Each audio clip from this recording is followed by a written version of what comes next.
Welcome to the Wall Street Lab podcast, where we interview top financial professionals and deconstruct their practices to give you an insider look into the world of finance.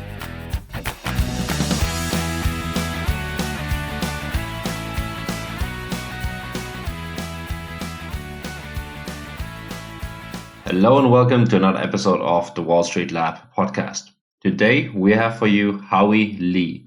Howie is the head of ETF for Legal & General Investment Management.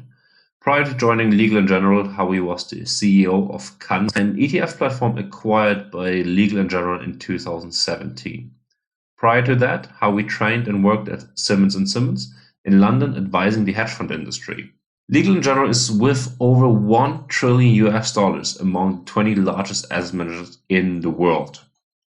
This episode is all about trends. We talk about thematic investments and the underlying trends.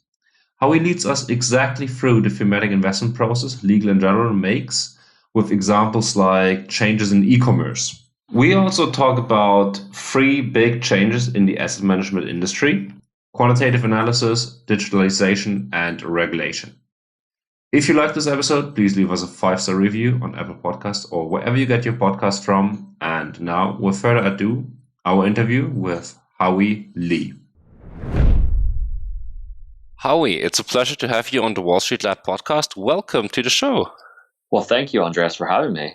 It's a big pleasure for me as well. I'm really excited about what we're going to talk in the next couple of moments. For a starter, can you tell us what are you doing, and maybe in layman terms? So explain to someone that is not a financial professional, what's your job? That's a big question. So let me try to explain that. It's funny, you ask these questions, people say, what do you do? And you do try to explain it in very simple terms. And what I would normally say to people is, you know what, we manage people's money. So essentially, we're running investments and we're building portfolios so that people can invest into the strategies that we create. And that might be, I think our most popular ones would be, we find investments in robotics, or we find investments in cybersecurity, or we find investments in, let's say, battery technology. And we put together those companies, an investment fund, and our team essentially manages that. And let's dive in right away. How do you find those investments, and how do you package them to make it investable? Yeah, it's a good question. So it's not easy, actually, because we've been doing this now for over 6 years, and trying to understand and find companies in a very fast-growing space. You really need to work with experts, and you have to say to yourself, you can't be experts at everything. So actually, collaboration is the key here, and partnerships are the key here. We started our first investment fund focusing on robotics and automation and artificial intelligence. I come from a finance or a legal background, and robotics is something completely foreign to me. But there are plenty of people that are able to, at least from a high level, tell you, okay, this is where the industry is going. This is what 20 years later is going to look like. But what we always try to find is, lots of people are saying this, but which of those people with the voice can actually tell us in a huge amount of detail exactly how that new landscape is going to look? How is our society going to be structured?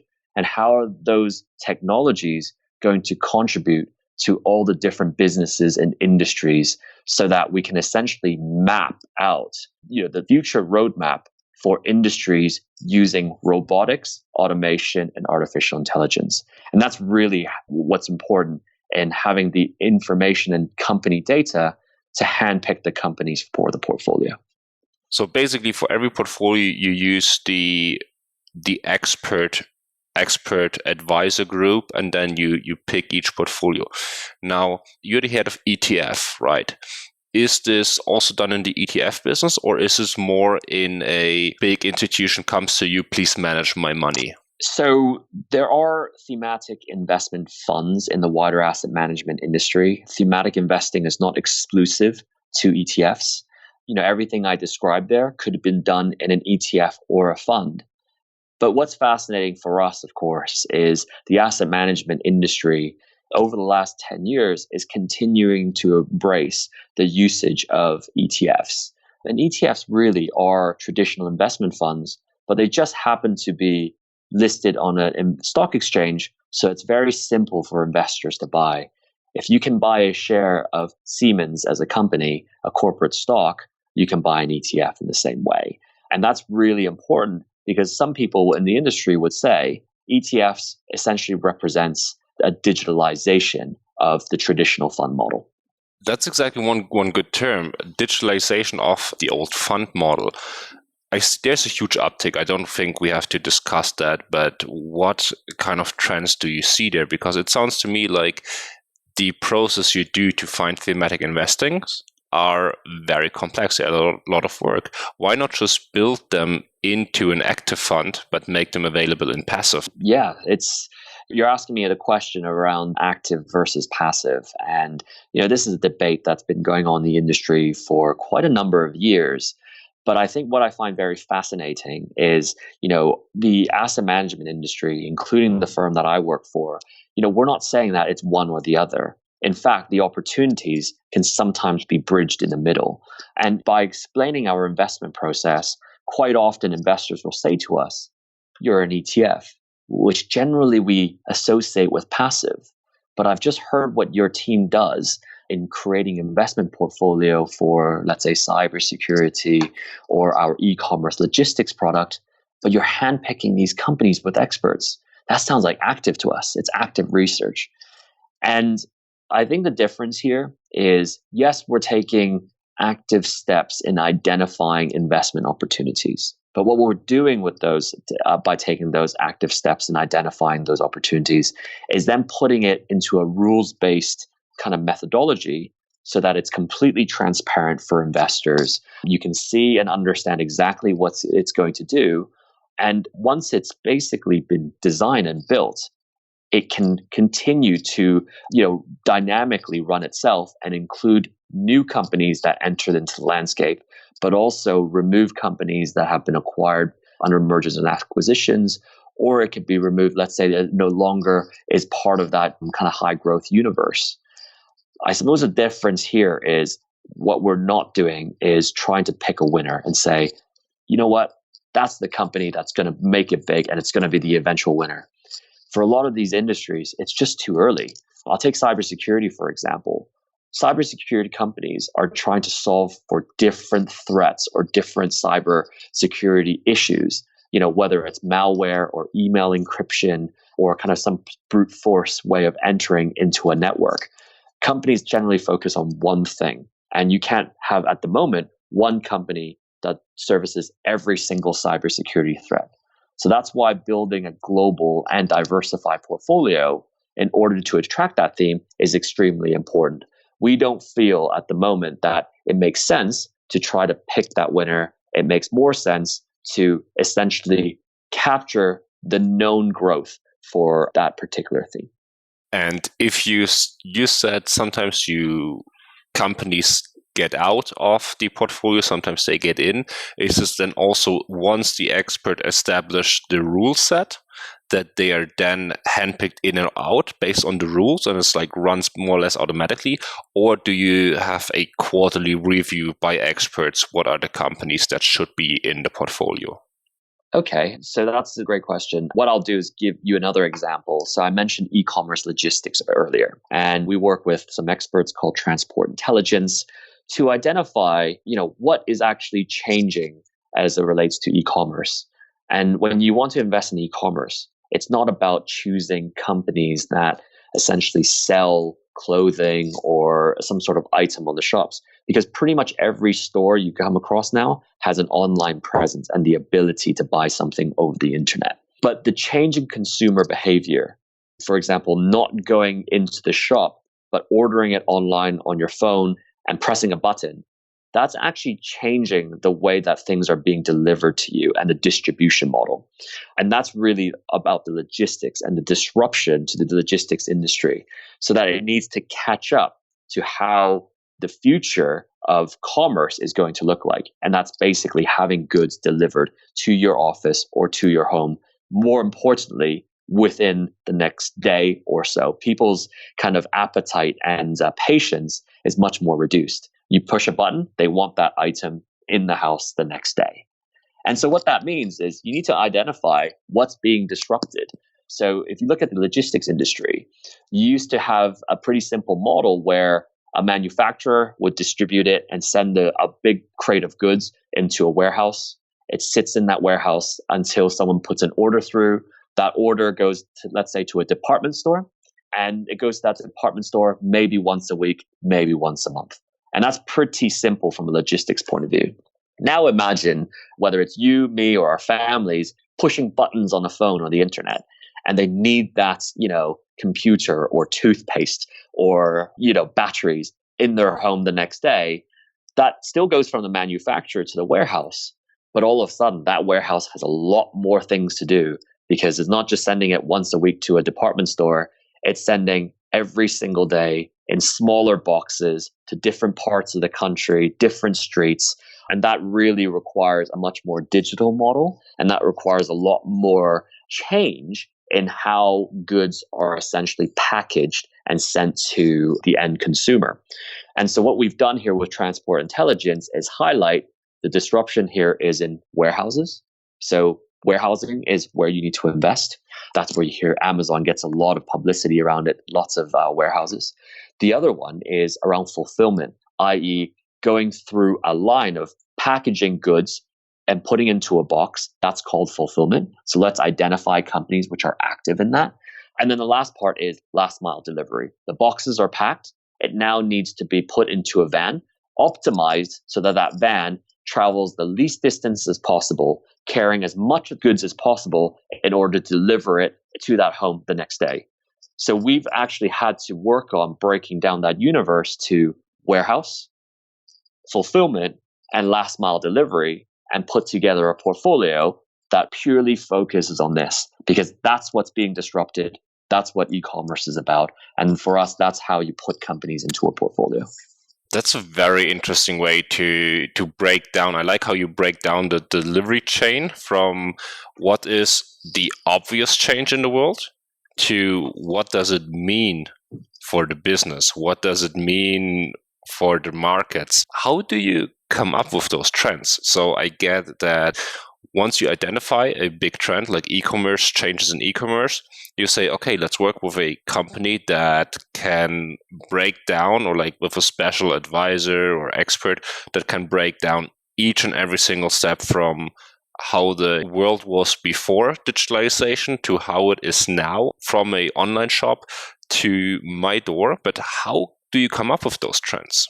So there's a number of ways that these ideas come to fruition. There's lots of market studies, of course, as to what's being disrupted. And so you got to stay focused on understanding where the structural and foundational changes of our society is coming from. And generally, a lot of this is powered by how technology is integrated into our, daily lives. It's also to understand how we as human beings are changing the way that we consume energy and also our resources. So you can very clearly, there's pressure to move from a kind of a reliance on oil and fossil fuels over to cleaner source of energy. What does that mean? That is a trend that's just going to happen. The other part of it is to understand demographics. What's changing in terms of the human landscape? Is it the emerging markets that's growing so that they're needing more goods? Is it an aging population? So what demographics is very good at is giving color as to what the future drivers of demand is. So that's perhaps the initial three lenses that we certainly think about. Then in order to go, kind of deeper into that and really look for those opportunities, then it's actually the best thing to do is look at traditional industries and say whether it's the finance sector or whether it's the agricultural sector, or let's just look at chemicals companies and just ask the question, what's their threat? What is being disrupted? And then think about what are the industries being disrupted. So this is perhaps a little bit more personal.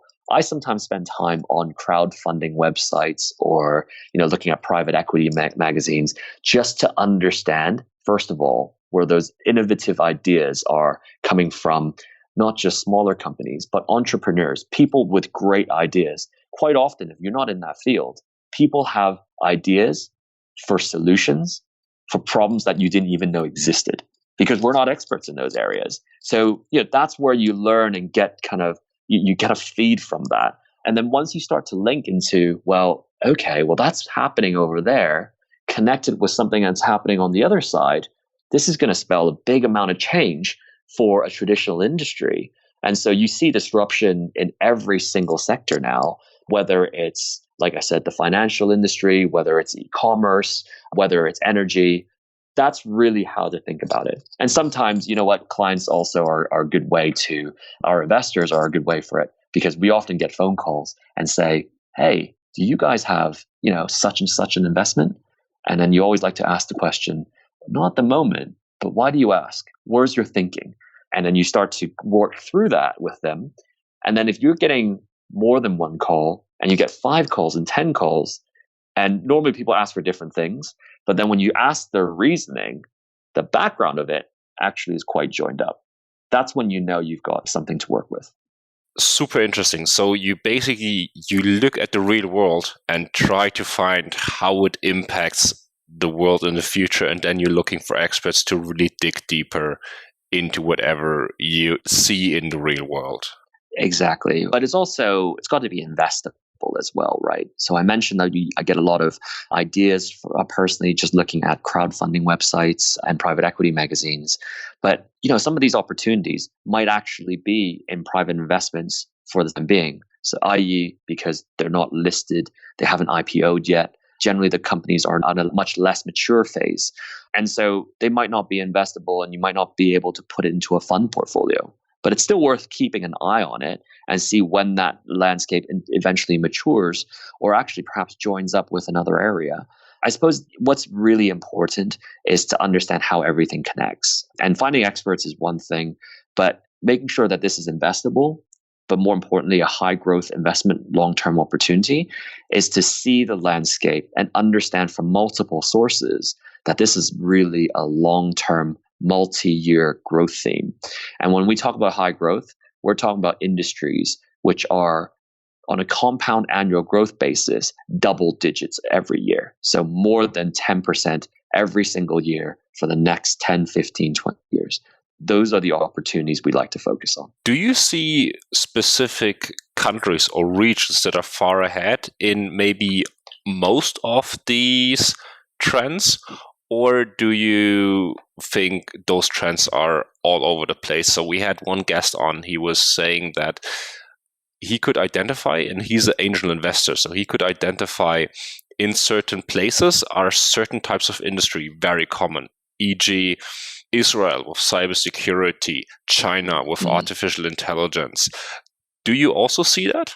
Yes, we do. And so I can definitely agree with that comment. And, what I would probably use is the term, these are like hotbeds of innovation. And so when you got great minds thinking together in a certain industry, they tend to gather in the same place. And I imagine the angel investor that you're referring to probably has a similar experience. So let's take an example that many people are aware of. There's a big technology industry that grew up in California and Silicon Valley. And the interesting thing is when you get some success for Silicon Valley and you've got investment going through an area, it attracts more entrepreneurs and more innovation in those same areas because it's about networking, it's about finding kind of collaborative solutions, it's fundraising. And so you start seeing pockets of it. And it's probably of no surprise that many companies, technology driven, let's say, end up, if they ever go public, going public in the United States. Or if they're looking for funding, they might get additional funding, from Silicon Valley. That's because there is expertise and capital that's residing over there. And it essentially just, in terms of how people think, it just flocks there for the opportunities. Now, that's not to say that these technologies or processes which are created are not global by nature and scale. Clearly, and this is something that we also look at, picking companies by where they're domiciled is actually no longer important. We live in a globalized world where we can essentially mobilize our ideas in any country as long as we have got the technology to do it. What's important is to understand when you do have a business, and let's say it's a service or a product and it's generating revenue, where is that revenue coming from? If that revenue is coming from China, then you know that's where your customers are. If that revenue is much more diversified and it's partly in North America, partially in Europe, or actually a large proportion in your emerging markets, then you know the relevance of your business. I suppose this goes back to my point earlier about demographics, understanding the levers for demand and revenue of any single company is a very good place to start. When you construct those portfolios, are you looking to diversify also across maybe not country of origin of the service, but more country of revenue? Or are you just looking for the best players in the industry? Or maybe you try to strike both terms on the one side, like try to diversify according to revenue, or just find the best players? For a lot of the themes, they're quite early to be, let's say, picking the best players or the winners, right? You can pick some companies now and they might be hugely relevant or maybe even completely irrelevant in 5 years' time. That's the pace of change and competition. So rather than try to do that, our approach is to identify how that entire industry and ecosystem works together and give investors the opportunity to invest in that whole ecosystem. Partially because, one, it represents the opportunity accurately, no matter where they're based, no matter how they're generating the revenue. But it also gives them a diversified portfolio so that if one company doesn't do so well, then you've at least got a lot of other companies which are able to support it. Because at the end of the day, we already know that the forecast and the investment that's going into these areas, it's growing. So it's going to go somewhere, but it's making sure that, can you afford to just pick one company and hope it's the winner? And, to our mind, the better approach would be diversification, structure these new industries and sectors in a way that that you've got the full value chain, and continuously look at your data so that you know that these companies are having positive sales growth. They are growing businesses. They've got good margins. So, fundamentals is an important part of this. And it gives you the opportunity then potentially to have in your portfolio those eventual winners. But what we also see over the years now, what ends up in our portfolios are clear M&A targets. So companies that have done really well or have built very interesting technologies that are attractive to perhaps larger listed companies, sometimes private equity companies, to really take under their wing to, let's say, help with their distribution, help integrate into wider industries. We've seen examples of our portfolio where companies are acquired at, I think last quarter, we even had a company that was acquired at a 40% premium than what was traded on the stock exchange. This is because when you understand the power of the businesses that are being acquired, you start valuing these businesses differently. And this, again, is why you have very focused expertise in the private equity space.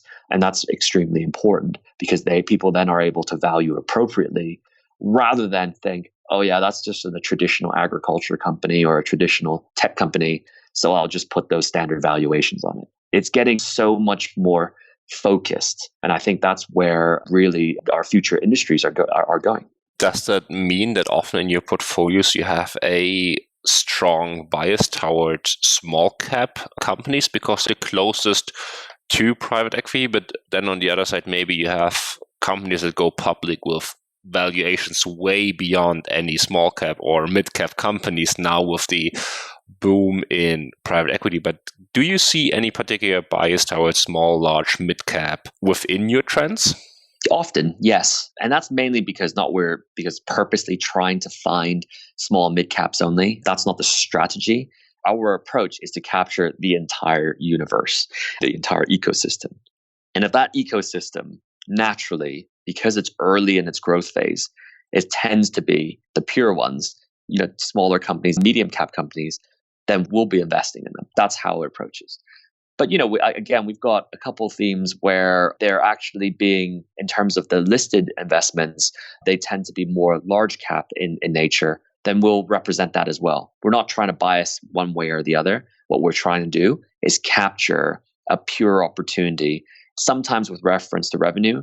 But a lot of people, I think, overemphasize revenue sometimes and not look at how investment is made. So where is new capital going? And this comes back to the valuation questions. One of the most frequent questions that is asked is, oh, those valuations, are they high? Are they low? Is this a good time to buy? And valuation is probably one of the most popular measures is looking at price earnings ratios. But the thing with price earnings is that it depends on how people report it, but also earnings can be affected by how companies decide to invest for future growth. And so really doing some homework around understanding how companies invest their capital will give you a pretty good idea of where their strategic direction for the future is. Let's take example as a hugely successful one, a bookstore from almost 20 plus years ago, not a profitable business when it first listed. It was a bookstore. Now it's a cloud company, fulfillment company, supermarket, whatever you want to call it. But for a long time, it had so-called negative earnings. But it's because you're trying to invest, you're reinvesting in the business, you're trying to earn market share, you're leading the way. So earnings is not always the best and only metric to look at. It's important to look at market share. It's important to look at increase in growth, sales growth. It's important to look at how money is being deployed in terms of investment, but also where private capital is also being invested in the, say, private equity space, for example. That sounds like a lot of research for those kind of portfolios, especially if you think about some of that sounds like factor-based investing, other like active management, and then some completely research takes on the whole thing. Now, it sounds super interesting. Thank you for that. I want to switch gears a bit and want to ask, what are trends in the asset management industry? So we've talked a lot about trends within e-commerce, artificial intelligence, all those things. What trends do you see in your own industry?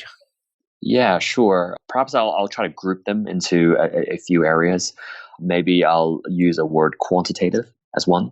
The second trend I'll say is let's talk about digitalization. And then third is another very popular topic is regulation. So let's maybe go through each of those three, and then hopefully that gives a little bit of color in answering your question. So quantitative, and notice I didn't say passive or active here, and very purposely so. We've always been a big believer that data is extremely important to our future. And in fact, I'd go as far to say that data will at some point be, where the value is found and can almost be seen as a currency. Index investing, factor investing, and those words that you use there that are normally associated with the word passive, you can do a lot in so-called index-based investing and for it not to be passive. One of the fundamental kind of points that I'm always keen to make is that index investing doesn't mean passive investing. You can take active steps in constructing a portfolio, just like I mentioned earlier, and how we build themes.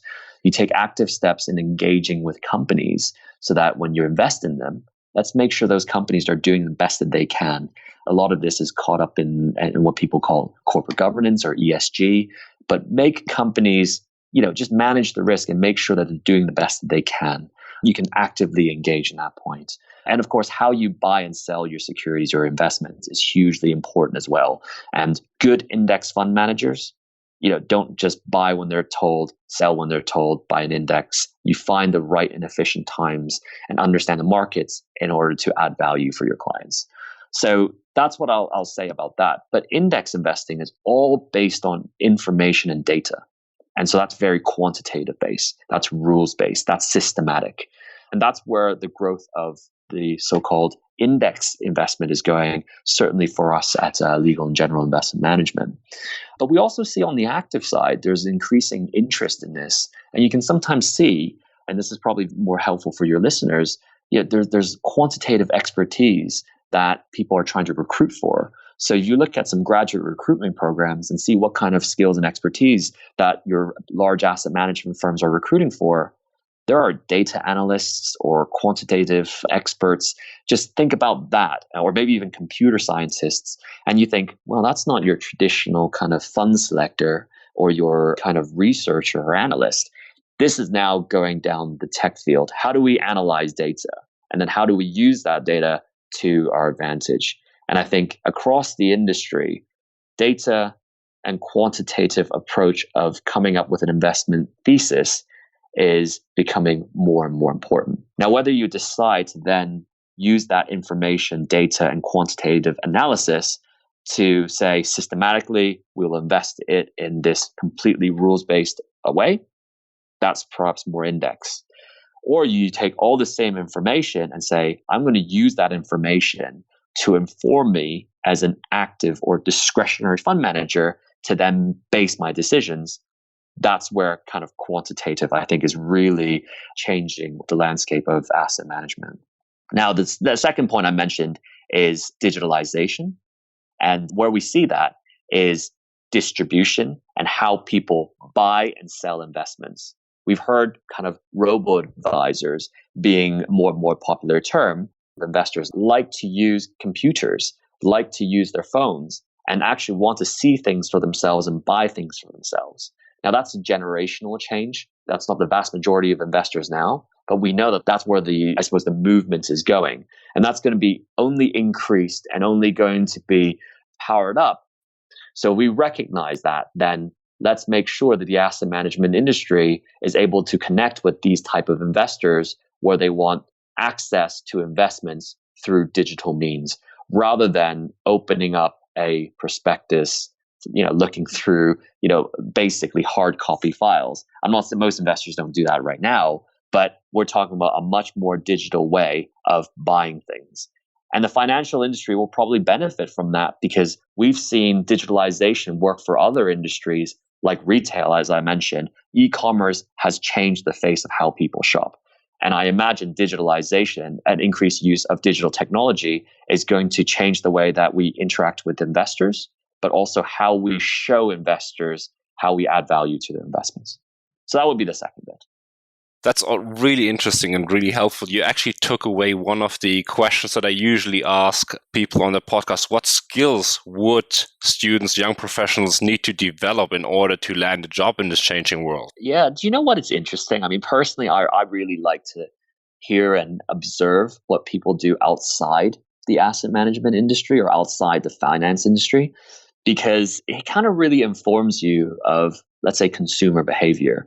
I kind of look at our own website or the websites within the asset management industry, and then I look at websites for commerce, or I look at websites for other businesses, and you realize that's the kind of consumer experience that people are used to. How do we replicate that consumer experience and that kind of journey that investors go through? Quite a lot of times the industry has a lot of work to almost make it as easy as click now to buy, let's say, from Amazon or whatever shop. But really, that's why e-commerce has been so powerful, is because it's made it so easy to invest. It's made people's lives more efficient and easier. And I think that's where the asset management industry is going to be. And digitalization is going to be a huge contributor to that, making investing simpler and easier for more people. This is super interesting. We're jumping around a bit and I love it because we get to cover so many topics. I want to circle a bit to one fairly specific questions. And you mentioned corporate governance. And in the ETF or passive world, I really wonder, how do you try to incorporate corporate governance as a passive asset managers? Because I think one of the typical terms that you see is, or one of the reasons people are a bit afraid of passive, because nobody's going to take care that actually companies are doing their best. With active fund managers, they often say, hey, we are here because we make companies better. We take a large stake and then we take our shares and we vote with index ETFs especially. You don't usually do that. Is this something you see? What's your approach on that? And I think that's where the industry sometimes kind of, needs to look deeper into, how to action change. As I mentioned earlier, index investing doesn't mean passive investing. It's how you approach it. You kind of look at, our own corporate governance kind of team and see how seriously it takes its role. And it's separate from investments decisions. So aside from portfolio managers, etc., you're looking at your ability to influence change in companies. And essentially, if you own a company, you have the right to vote. And that's what asset managers have. They run investment funds on behalf of clients, and they hold a huge amount of assets. Now, at Legal in General, we manage over $1 trillion, in AUM. And that's really important because that also means we own a lot of companies and some of them in decent sizes on behalf of our investors. But that gives you a voice. And the question is, as an asset manager, whilst owning those companies, whether it's index-based or not index-based, discretionary, how are you using those votes? Or are you even using them at all? And you can vote for better outcomes. So, our team here would go into companies and say, how do you manage risks with cybersecurity? How do you look at board diversity? How are you tackling climate change? Because if they can't answer those questions and not make positive steps there, it brings a flag. It brings a flag that actually these companies can be at risk if these risks are not well managed. So this is about actually making sure that, when we invest into a company, they're going to continue to be robust and they continue to do the best that they can. And so having a team that specifically carries that role out then actually helps you to, ensure companies do better, as you say, on corporate governance. And just to answer the index question and passive question, it can absolutely be done, but perhaps not enough is being done, is what I would say. Very recently, there was a report by a body called Share Action that highlighted the 75 kind of asset managers in the industry and ranked, how they did on such activities, on engaging with the companies they invest in. Very fortunately, Legal & General was highlighted as number 3 and classified as the only passive so-called index investor, within the top 5 there. And, that's a great place to be because hopefully it addresses and highlights to people, what? Any asset manager can do it. Index investing doesn't mean you have to be passive of how you engage with companies. You can use that influence and structure to help enable companies to do the best that they can, but also more importantly, to manage the risks that can come from things like climate change and diversity, etc. Absolutely, because I'm very passionate about the topic myself. We see ESG coming more and more, and one of the things again where some people speak out against passive investments is, they're not gonna put that much into corporate governance, right? And to see also passive vehicles, and this is honestly where the money is. If you want change on a large scale, you need to change how investors behave. If you are on the street and you say, okay, let's buy less plastic or anything like that, that's really good on a personal level. But if a company with $1 trillion assets under management comes, well, we are actively going after companies that do not invest into corporate governance or ESG. There you have a real power stamp that really drives this change. Absolutely. So I want to make it very clear, this is not exclusive to actively managed companies. We here at Legal & General manage both active strategies as well as passive strategies. But all those assets, the $1 trillion plus that we manage, are all aggregated together. And it's a separate team that basically looks at how much influence we have with companies and working with those companies, going to board level CEO and ask some of these difficult questions to understand how they're influencing change and how they're running and governing their companies. And just again, make sure that they're doing the best that they can. And if they're asking for kind of shareholder votes in certain areas, if it's not in line with where it needs to be, then again, the firm here is quite happy to vote against it until they see some positive change. I think that's where the impact is really going to be felt and made. Definitely. I fully agree. Now, I want to switch gears a little bit and I want to be respectful of the time. So just some couple last questions maybe we already started on some advice for people that want to start in the industry. And do you have anything else that you want to get across to young people, what they maybe even think about when they think about the future of asset management? What makes asset management today interesting? What makes it exciting? And also maybe something personal. What do you look for if you interview someone? What is something that you say, okay, that can make a change? Yeah, so I think the first thing I would always highlight, and perhaps this is me kind of thinking about my own experience and understand what drove me. When you first start off, you just want to essentially get a job first. And you'd be very happy if you've got one. But just saying, I want to work in asset management, perhaps is not enough. Have a view of what you want to do in your career. But whilst you're experiencing that in the early days, understand what is interesting and what drives you. I pretty early on recognized that I was interested in how businesses are run and how they make money and lose money. And that's a very simple concept, right? People make money by driving revenue, and you can lose money by spending too much. And if you kind of look at how and think about everything through that lens, you can take that into every department you work for, every kind of part of the business that you're supposed to be working on and running. And you can do that to a small scale, and you do that to a large scale. CEOs obviously do that to a large scale.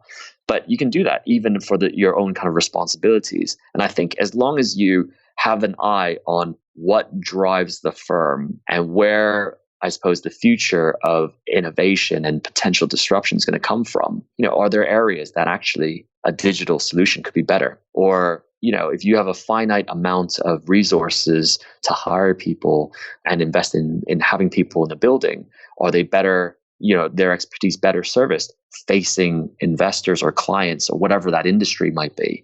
And I think that's a very good way to understand and get a very quick feel for whatever industry you're working with, where is the future headed and what do you want to be part of in that future? Because if you just look at how things are shaped now, then you're not going to be able to fully see out where your own career will be in 10, 15 years time.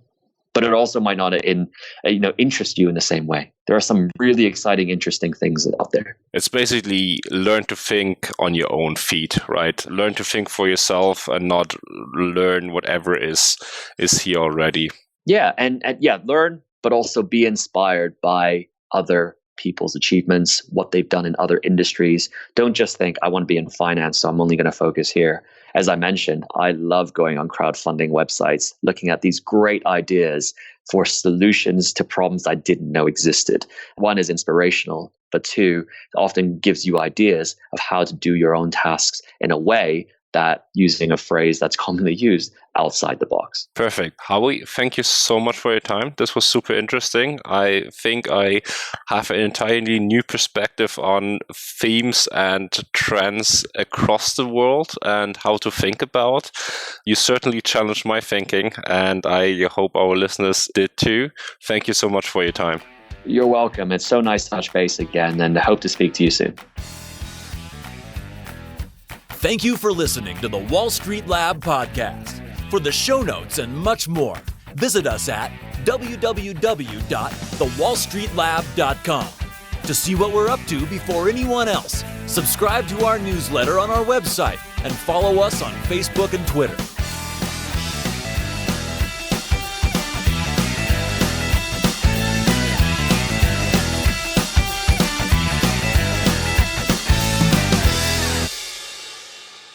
Disclaimer.